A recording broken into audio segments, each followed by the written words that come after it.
gente vai seguir nessa área econômica, então, falando sobre a questão do arcabouço fiscal, né? O relator da proposta, o deputado federal Cláudio Cajado, esclareceu que o descumprimento das regras estipuladas pelo governo Lula pode implicar em crime de responsabilidade. Questionado pelos jornalistas se a sua proposta seria conivente com governantes que não consigam ou queiram cumpri-la, Cajado garantiu que a lei não tem essa intenção. A gente vai ver um trecho, então, da fala do relator do arcabouço fiscal, deputado Cláudio Cajado, quando ele conversou com jornalistas hoje. Vamos ver. Descumprimento da meta, punibilidade. Aí que estava um grande ruído em relação a essas questões de como seria essa criminalização, etc. Está contido no artigo 7º do substitutivo. O substitutivo prevê que o descumprimento do limite inferior da meta de resultado primário não configura infração à lei de responsabilidade fiscal, desde que, primeiro, tenha sido adotado no âmbito da sua competência as medidas de limitação de empenhos e pagamento, preservado o nível mínimo de despesas discricionárias necessário ao funcionamento regular da administração pública, conforme limite estabelecido na Lei de Diretrizes Orçamentárias. E o responsável, ou seja, o gestor, não tem ordenado ou autorizado medida em desacordo com as vedações previstas na lei complementar. Observação: as medidas de ajuste e vedação podem ser moduladas pela mensagem do presidente da República enviada ao Congresso Nacional. Segunda observação: o substitutivo não altera a legislação atual referente a crimes de responsabilidade e de improbidade administrativas. Elas continuam valendo. A lei não alterou, nem era cabível que fizesse qualquer alteração nesse sentido. Então, nós estamos tratando aqui de sanções administrativas.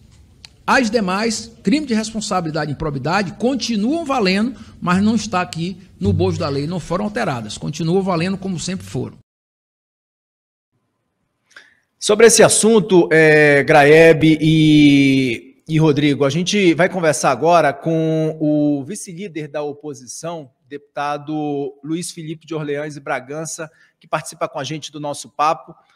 Deputado, muito boa noite, seja muito bem-vindo aqui ao Papo Antagonista, é muito bom conversar com o senhor mais uma vez. Deputado, eu queria começar essa entrevista perguntando para o senhor como é que vai ser traçada a estratégia da oposição em relação a essa votação de urgência que está prevista, inclusive, para amanhã na Câmara dos Deputados, né? Qual a estratégia que vai ser traçada pela oposição? E, além disso, deputado, o senhor vocaliza muito essas críticas à questão do texto do novo arcabouço fiscal, né? Disse que a atual regra do teto de gastos é boa, o senhor fala muito que isso está sendo utilizado como um instrumento político apenas pelo governo Lula, mas o teto de gastos hoje, a atual regra fiscal, ela já apresenta um certo esgotamento, né, deputado, em relação a algumas medidas que não consegue fazer com que o governo permita com que o governo aplique, por exemplo, recursos necessários como a ampliação, por exemplo, do Bolsa Família. Isso não cabe hoje dentro do teto de gastos. Qual a sua avaliação? Qual seria a sugestão e qual seria a mudança nesse texto do arcabouço na sua avaliação, deputado? Muito boa noite, seja muito bem-vindo.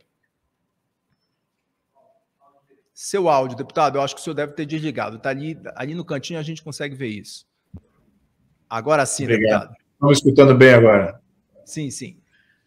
Bom, primeiro, muito obrigado por estar me recebendo aqui e afirmar que o deputado Cajado tem um trabalho muito difícil pela frente, porque ele foi incumbido de tentar fazer um elefante voar. E é isso que foi a proposta. A proposta do arcabouço fiscal, ela não é para controlar gasto, ela não é para limitar gasto, ela não é para ter disciplina fiscal. A proposta do arcabouço fiscal, a base dela, é para que o governo garanta aumento de gastos e aumento de impostos comensuráveis a esses gastos para garantir um superávit. É isso que é a proposta, é totalmente diferente. Você está botando um elefante para voar, não é para controlar e ter disciplina fiscal.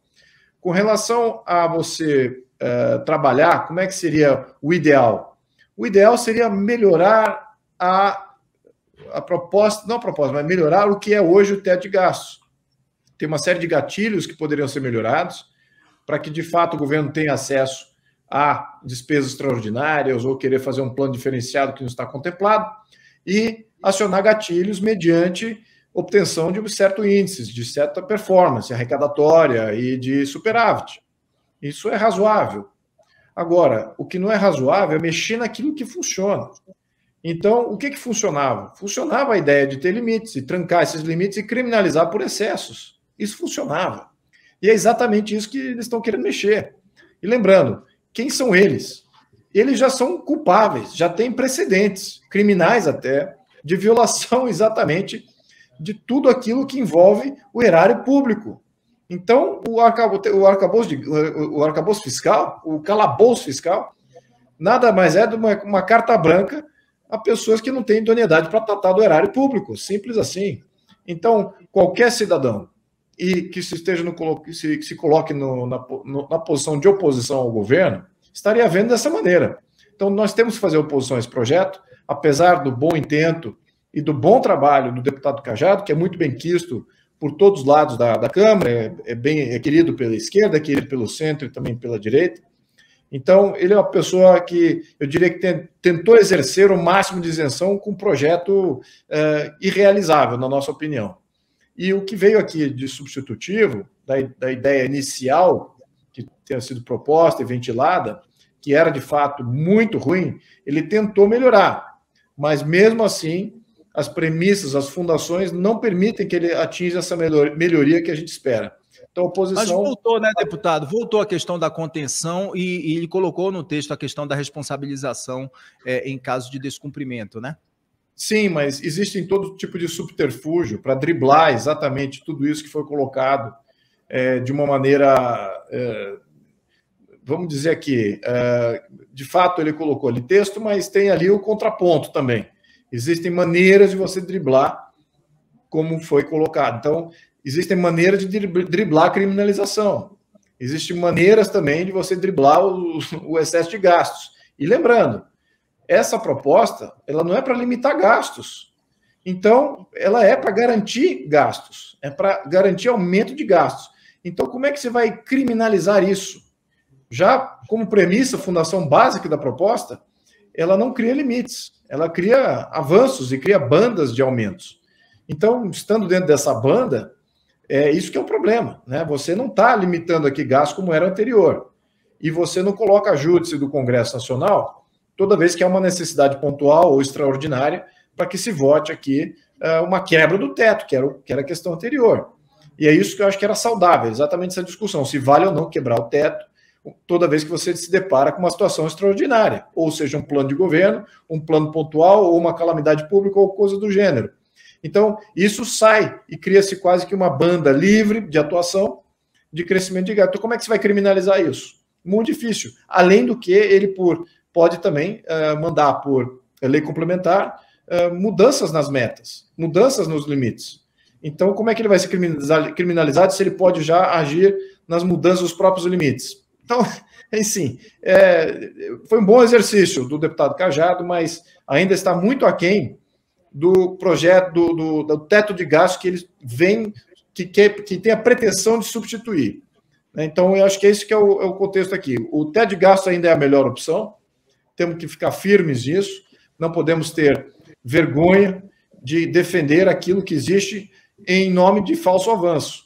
É isso que é o ponto aqui. E aqui eu imagino que a casa, os deputados, eles todos se sensibilizam toda vez que tem uma nova proposta, um novo marco. Aí eles todos, deve ser melhor. Mas quando você vai olhar no detalhe e na simulação de como é que esse jogo é jogado, você vê que não é melhor.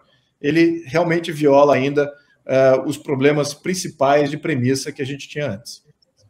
Deputado, o senhor está vendo que a nossa fila é grande aqui para lhe entrevistar, muita gente querendo fazer questionamentos para o senhor. Eu peço que o senhor seja bastante objetivo nas respostas para que a gente consiga girar com todo mundo, tá certo?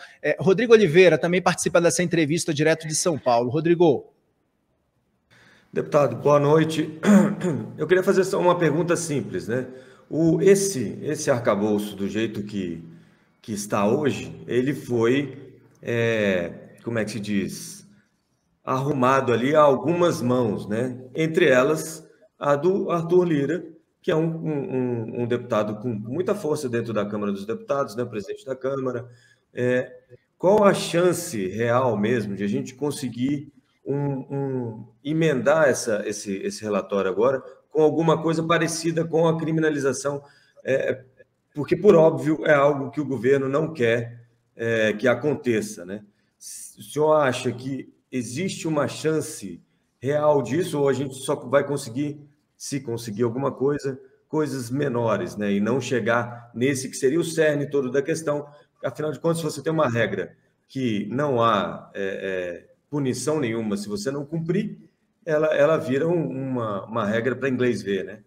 Então, qual a chance hoje, nesse momento, né, de a gente conseguir... Porque o Cajado, sem querer me estender muito na pergunta, mas o Cajado ele fala, não, a lei de responsabilização fiscal está valendo, mas não está valendo para se você não alcançar a meta de superávit, de resultado primário, né? Então, assim, o que a gente precisaria era justamente manter a lei do jeito que estava antes disso tudo, lá no teto de gastos, responsabilizando o presidente da República, ou que seja o ministro da Fazenda, mas alguém tem que ser responsabilizado. Exatamente. Olha, a primeira posição aqui da oposição é rejeitar o projeto como um todo. Falhando a rejeição, nós temos que ir para as emendas. E as emendas têm que refletir o que era o teto de gastos. Então, as nossas emendas vão refletir o teto de gastos. Essa que é a nossa proposta aqui, ao menos as nossas emendas que nós estamos constituindo. Outros partidos estão fazendo outras. A pergunta que você fez, qual é a chance disso? Eu diria que a chance da gente ganhar, da oposição ganhar, não é zero. Agora, o que sabemos é que não só o próprio Lira está engajado em querer fazer isso funcionar, e o próprio governo abriu mão aqui, abriu emendas parlamentares para todo mundo. Então, a gente sabe que isso está correndo solto aqui e que deputados é que vão se vender para esse processo, e que partidos já foram vendidos. Essa que é a grande questão, é aí onde a mídia poderia trabalhar em função positiva. Por quê? Isso é categórico. Todos os partidos e deputados que analisaram a proposta, independentes, e que querem passar um juízo sobre essa proposta, todos eles afirmam: o teto de gastos é melhor do que o arcabouço fiscal. Então, seria uma afirmação factual de observação quase que absoluta aqui da maioria dos partidos que compõem. Agora, quem é que já se vendeu nesse processo? Essa aqui é a grande pergunta. E é isso que vamos ver. Nós vamos ver exatamente agora. Por quê? As questões tributárias, fiscais, de economia, elas não têm um engajamento popular que, por exemplo, o projeto da censura. Então, se por um lado a população se engaja por aquilo que ela percebe que seja um impacto direto nela, na vida dela, ela, nas questões tributárias, orçamentárias, elas não se engajam ainda. Eu digo ainda, porque eu já morei em país em que as questões orçamentárias eram o que mais engajava a população na rua. A mobilização social era toda baseada na questão orçamentária e de questão fiscal, e quanto que impostos pagam, etc, etc.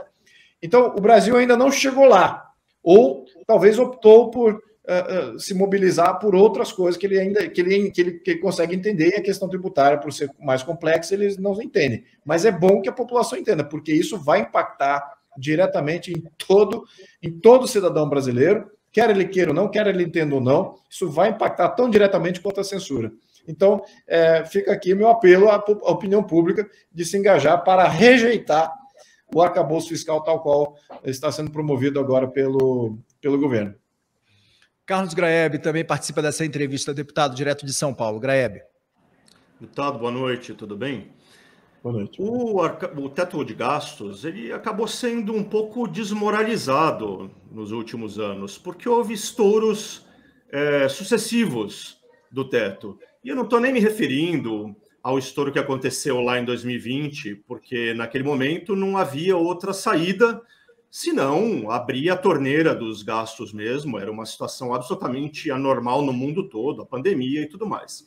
Mas, mesmo em anos em que não havia pandemia, teve estouro, e o Congresso foi partícipe desse estouro, porque ele autorizou que o teto fosse rompido seguidamente.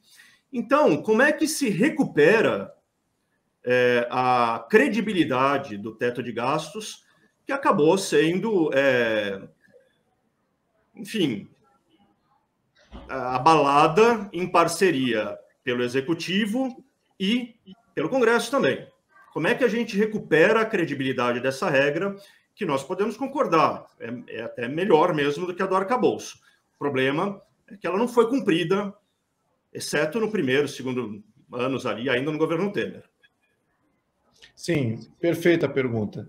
A questão do teto de gastos, o que é o cerne fundamental é que ele limitava baseado na arrecadação. Estabelece como qualquer orçamento é feito em casa, na vida individual. Você estabelece quanto que você vai arrecadar, desse nível de arrecadatório, você define o que você vai gastar e para onde vai. Muito bem, então é uma discussão razoável, saudável. Muito bem, no decorrer desse plano, você tem alguns percalços. E aí você coloca de novo a voto tudo aquilo que você antes almejava. Talvez pode ter uma medida extraordinária. É isso que eu acho. O teto de gastos, sim, houve violações do teto de gastos, mas também houve debate para que essa violação pudesse ter debate e voto, para que essa violação pudesse ter sido ao menos contemplada de todos os aspectos, multifacetado pelo Congresso e não somente por uma canetada de um ministro da Economia. Então, eu acho que até nesse sentido, mesmo com essas aberturas de possíveis violações do teto, houve debate para que ela pudesse ser violada. E o que não é o caso aqui do arcabouço fiscal. O arcabouço fiscal é basicamente uma carta branca aqui para o ministro da Economia sentar o dedo, literalmente, na caneta aqui da gastança, e da arrecadação e da gastança. Então, esse aqui é um dos problemas fundamentais. Podemos melhorar o teto de gasto? Podemos. Como? Trabalhando os gatilhos. Os gatilhos que podem incidir sobre criar uma coisa mais automática e não necessariamente se constituído como sendo uma quebra do teto de gasto, e já contemplar essas quebras automaticamente, atingindo aqui alguns índices, algumas performances. Então, isso é possível também. Agora, não é isso que está na mesa, né? Está na mesa aqui um outro projeto, uma outra ideia, e não, é nova, é radical, muda completamente o modelo, ele inverte. Ele diz o quanto que o governo vai gastar e depois o governo tem que sair correndo atrás de como que vai arrecadar para fechar o buraco que ele mesmo criou. Então, isso é um modelo que é como se fazia antes. E como se fazia antes, a gente sabe o que acarreta. Acarreta em pouco planejamento de longo prazo, pouco financiamento de longo prazo, então tudo no curto prazo, juros altos, porque a imprevisibilidade é muito, muito grande, o valor da moeda despenca, a moeda deixa de ser uma moeda de troca com credibilidade. Então nós precisamos ganhar esses prazos, essa visibilidade, e alongar o perfil da nossa dívida, e poder ter juros mais baixos. Então, nada disso está contemplado. Até o uso dos excessos. Por exemplo, investimento. O investimento teria que ser usado, se por acaso houver aí um superávit muito grande, nós estamos até querendo fazer uma emenda que, se houvesse superávit, tem que ser para abater dívida. Né? Abater dívida, isso vai melhorar a situação de juros até, que é uma grande... o que todos reclamam, que o juros está muito alto, mas também que o pagamento de juros hoje está atingindo o nível de previdência. Em termos de gasto equivalente, você gasta tanto com previdência quanto que pagamento de juros. Então, como é que você diminui os juros? Pagando dívida. E os excessos aqui de superávit, eles já estão alocando para outros gastos. Então, enfim, eles não estão pensando em melhorar a condição monetária do país, melhorar a força da moeda, diminuir a inflação, diminuir juros, nada disso. Acho que eles não sabem, a verdade é essa. Então, só respondendo aqui a tua pergunta na questão por que o teto de gastos, mesmo com algumas deficiências, ainda é melhor que o arcabouço. O Wilson Lima também participa da entrevista, deputado. Boa noite, deputado. Boa noite para todo mundo. O áudio acho que agora está chegando direitinho. Uma pergunta muito rápida e objetiva. Hoje, qual é o mapa de votação dentro do PL? Quantos deputados dentro do PL devem votar contra o arcabouço fiscal? E o senhor já tem uma ideia de quantos deputados de outros partidos, como PP, republicanos, também devem votar aí contrário a essa proposta? Certamente tem Podemos, Novo, Republicanos, o PL, são os partidos que vão votar contra, ao menos deputados, em sua grande maioria, vão votar contra. Agora, o quanto que, de fato, as propostas do governo chegaram a atingir esses deputados individualmente, ou até mesmo um partido, a gente só vai descobrir na hora do voto. Então, vai ser mais uma novelinha aí para ver como é que vai ficar essa questão de quem é que foi para que lado. Quem é que foi para o lado negro da força e quem é que ainda está na luz da transparência. É literalmente isso. Então, a cada votação dessa, vamos lembrar uma coisa aqui. Todos os projetos tributários, todos eles, sem nenhuma exceção, eles visam duas coisas: controle e arrecadação. Eles não visam melhoria de absolutamente nada do cidadão, dos estados e municípios, nada. É tudo para o poder central, controle e mais arrecadação. Essa é a senha desse atual governo. Se os deputados comprarem os projetos do governo, eles estão comprando que o governo, ou o presidente especificamente, está ganhando mais controle e vai poder arrecadar e gastar muito mais do que ele jamais gastou e pôde. Então, isso que eu acho que é o fundamental aqui. E por isso que eu acho que isso é ruim, porque isso é em detrimento do Estado de Direito, em detrimento de separação de poderes, em detrimento de estabilidade fiscal, de ter uma inflação equacionada e de um impacto real na vida de todo cidadão. Então, os deputados literalmente estão indo para o lado negro da força se optarem por todos esses projetos tributários. A questão do arcabouço é apenas uma. Depois tem a MP 1171, que está vindo também. Temos também a questão da reforma tributária. A mesma coisa, a mesma sanha arrecadatória, a mesma sanha de controle central. E isso que a gente está combatendo. Então, por isso que eu digo, é tão rigoroso a gente ser contra todos os projetos fiscais como nós fomos na questão de censura. Porque a questão de censura criava uma burocracia central que ia comandar toda a comunicação do Brasil, efetivamente. A mesma coisa na questão tributária. Vão criar uma burocracia central para comandar absolutamente tudo na questão tributária. Isso é um grande problema. Essa centralização ruim e o comando está caindo na mão dessas pessoas que já têm um precedente muito ruim. Isso que vai, na minha opinião, dizer quem é quem aqui no Congresso, né? Saber exatamente quem é quem. E também a que estágio temos de opinião pública e de engajamento popular sobre esse tema.